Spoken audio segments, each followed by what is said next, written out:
How big change happens. You might have guessed it's rarely a simple linear point A to point B. In fact, it's complex enough that we devote a whole course to it called Social Change at our University of Houston Foresight graduate program. For today's purposes, let's look at three of the major patterns. The first one is called random, which means there is no pattern. Things just happen and there's no rhyme or reason to it. Something to consider. The second pattern is called cyclical.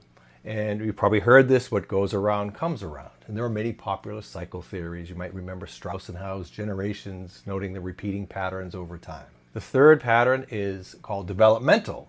And that says there is a consistent direction of change over time. A variation of that, called progress theories, says that that direction is in fact positive. We're not going to make that judgment. We're going to say, for the purposes of development, it is a consistent direction towards greater complexity, in turn requiring greater choice.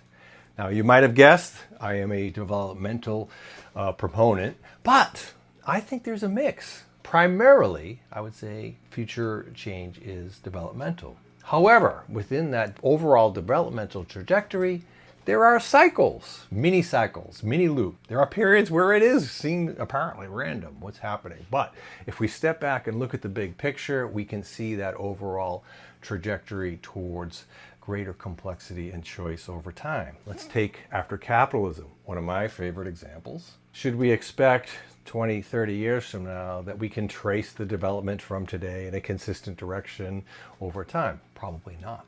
We'll likely have seen periods where there's relatively little happening, or so it appears. We might see periods where it actually seems to be going backwards. We might see periods of growth spurts that have us encouraged.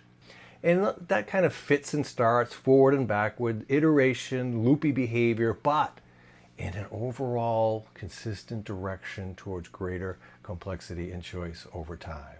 So it'd be fun to think about what do I believe in terms of how big change happens, and we can watch and learn as the future unfolds. Stay tuned.